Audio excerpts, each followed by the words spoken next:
अस्सलाम वालेकुम। आप भी फूड क्रिएशन में आप सबको खुशामदीद कहती हूँ। आज हम बना रहे हैं मटन कोरमा। बहुत ही आसान और ईज़ी तरीके से आपको समझाऊँगी। जिसने कभी भी नहीं बनाया है ना, वो भी बहुत आसानी से और आराम से बना लेगा। तो आज की रेसिपी बहुत ही आसान है, पूरी टिप्स एंड ट्रिक्स आपको इसमें बताऊँगी कि कौन-कौन से मसाले डाले जाते हैं और किस तरह से बनाया जाता है। तो आपने रेसिपी को बिल्कुल भी स्किप नहीं करना है, पूरी रेसिपी देखनी है। वीडियो को जल्दी से आपने लाइक कर लेना है। चैनल पे अगर नए हैं तो चैनल को सब्सक्राइब कर लें ताकि मेरी सारी मज़ेदार-मज़ेदार और अच्छी-अच्छी रेसिपीज़ आप तक फ्री में पहुँच सकें। तो चलें हम जल्दी से मज़ेदार सा कोरमा बनाना शुरू करते हैं। बिस्मिल्लाहिर्रहमानिर्रहीम। यहाँ पर मैंने प्रेशर कुकर लिया है, उसमें मैंने डाला है पौना कप ऑयल। आधा कप से थोड़ा-सा ज़्यादा है और 1 कप से थोड़ा-सा कम है। यहाँ पे इसमें 2 मीडियम साइज़ की प्याज़ डालूँगी, स्लाइसेस में कटी हुई। इसको हमने फ्राई कर लेना है। प्याज़ को हमने ट्रांसपेरेंट होने तक अच्छी तरह से फ्राई करना है। प्याज़ यहाँ पे अपना रंग जो है वो बदल चुका है, तो इसमें हम डाल देंगे गरम मसाला। कुछ इसमें खड़े मसाले शामिल करेंगे, जिसमें है 1 तेज़पत्ता, 1 डालेंगे, 2 काली इलायची डालेंगे हम, जिसको कि हम बड़ी इलायची भी बोलते हैं। 1 बड़ा टुकड़ा डालेंगे इसमें दालचीनी का। 3 से 4 जाएँगे इसमें सब्ज़ इलायची, बहुत अच्छी खुशबू आती है इसके साथ। और 5 से 6 छोटे लौंग हैं, तो मैं 5 से 6 डालूँगी। बड़े हों तो आप 3-4 डाल दें। तो ये मसाले इसलिए डाले जाते हैं कि हमारे कोरमे में खुशबू जो है वो बहुत अच्छी-सी आए। क्योंकि हांडी की खुशबू ही होती है वो जो सबको अपनी तरफ खींचती है। तो कोरमे की खुशबू इंशाअल्लाह ताला बहुत अच्छी बनेगी। मसाले को हमने भून लिया 2 मिनट, इसमें डाल देंगे हम मटन। 1 किलो मटन है यहाँ पर। 1 किलो मटन के साथ हम बना रहे हैं मटन कोरमा। तो मटन को भी हमने अच्छी तरह से ऑयल के अंदर फ्राई करना है ताकि मसालों की खुशबू सारी इसमें अच्छी तरह से रच बस जाए। तो गरम मसाले जब ऑयल में हम फ्राई करते हैं ना, उनकी खुशबू बहुत ही अच्छी आती है। माशाल्लाह से बड़ी अच्छी खुशबू आ रही है। तो यहाँ पे मटन का भी रंग चेंज हो चुका है, आप देख सकते हैं कि व्हाइट व्हाइट हो चुका है बिल्कुल। हमने अच्छी तरह से इसको इस तरह ही फ्राई करना है। इसको हमने फ्राई करते रहना है ऐसे ही। इसका रंग चेंज करेंगे अच्छी तरह से, उसमें शामिल कर देंगे अब लहसुन अदरक का पेस्ट, इस स्टेज पर डालेंगे हम। पेस्ट डालना है हमने, कुटा हुआ नहीं डालना है। तो यहाँ पे 2 चम्मच मैंने डाल दिया है लहसुन अदरक का पेस्ट। इसकी भी हम भुनाई करेंगे अच्छी तरह से, इसका कच्चापन ख़त्म करेंगे। इसकी अच्छी सी खुशबू आने लग जाएगी ना, तो फिर आप समझें कि इसकी भुनाई हो चुकी है। तो यहाँ पे लहसुन अदरक जो है वो अच्छी तरह से हमने भून लिया है। बड़ी अच्छी सी इसकी खुशबू आ रही है, मसालों की खुशबू बड़ी अच्छी आ रही है। अब इसमें कुछ हम नमक मिर्च डालेंगे। हल्दी यहाँ पे डाल दूँगी मैं, हाफ़ टी स्पून डालूँगी, आधा टीस्पून, 1 टीस्पून इसमें सुरख मिर्च जाएगी और 1 टीस्पून ही नमक जाएगा। नमक मिर्च आप कम ज़्यादा कर सकते हैं अपने टेस्ट के हिसाब से।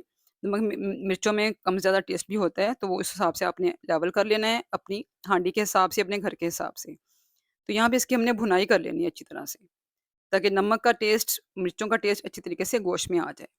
इसकी हमने भुनाई अच्छी तरह करनी है, यहाँ तक कि गोश्त जो है वो ऑयल से बिल्कुल अलग हो जाए, ऑयल छोड़ दे, तब तक इसकी हमने भुनाई करनी है।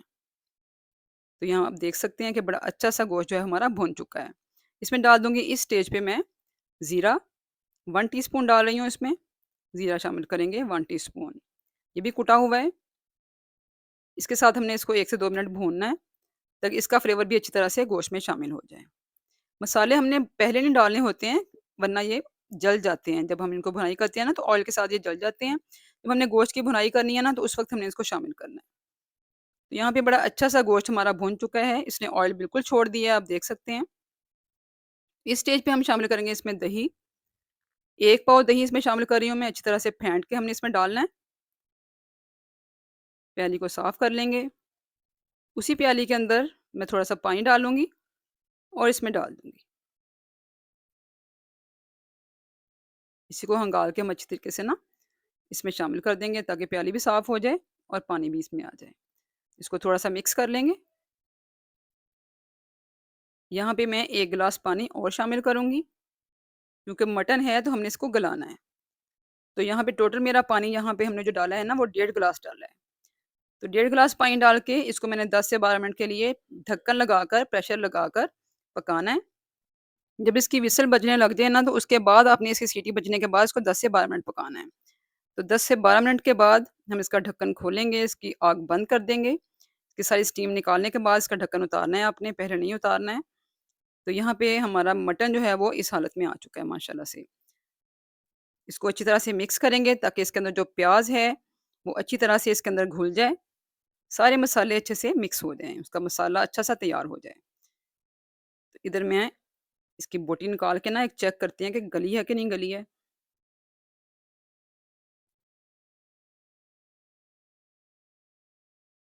तो यहाँ पे हम ना चेक करके देखते हैं, गोश्त गल गया है कि नहीं गला है। तो ये देखिए, बड़ा अच्छा से टूट रहा है, बहुत अच्छी तरह से गल चुका है। तो यहाँ पे मटन बहुत अच्छी तरह से हमारा गल चुका है, बस इतना ही हमें इसे गलाना है, बहुत ज़्यादा हमें इसे नहीं गलाना है कि बिल्कुल ही बोटियाँ जो हैं वो घुल जाएँ। अब क्या करना है हमने, अब इसका हमने पानी थोड़ा-सा खुश्क करना है, थोड़ी-सी आँच को तेज़ कर लें और इसका पानी खुश्क कर लें। चम्मच हिलाते हुए इस तरीके से हम करेंगे। इसमें 3 सब्ज़ मिर्चें डाल देंगे खुशबू के लिए, चाहें तो ऐसे साबुत डाल दें, चाहें तो थोड़ा-सा कट लगाकर डाल दें। इससे इसकी खुशबू बहुत ही अच्छी आती है।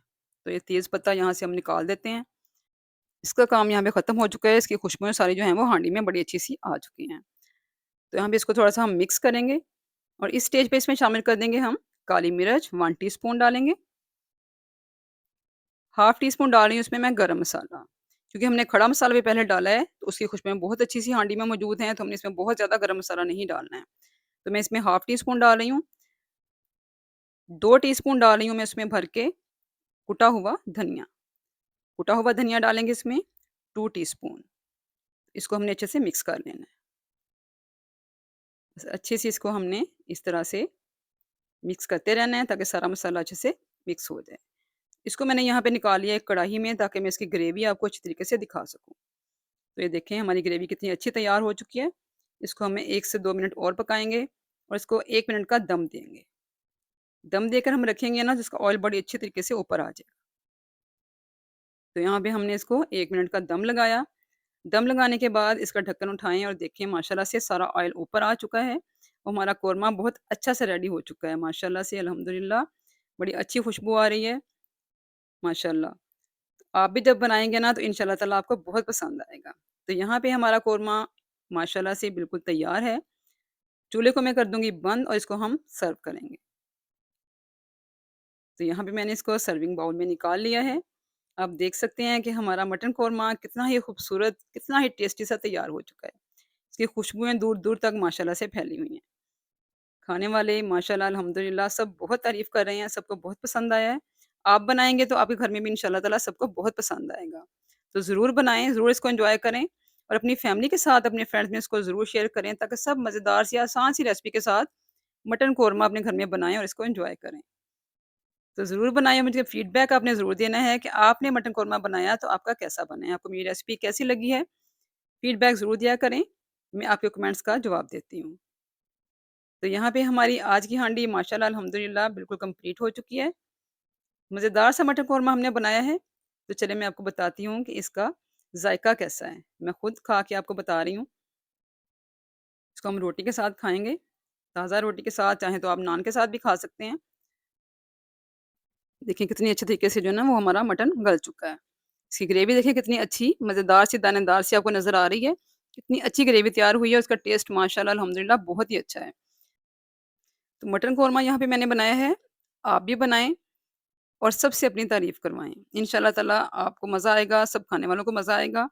बनाएँ और मुझे अपनी दुआओं में हमेशा याद रखें। फिर हाज़िर होंगी नई रेसिपी के साथ, तब तक के लिए अल्लाह हाफ़िज़।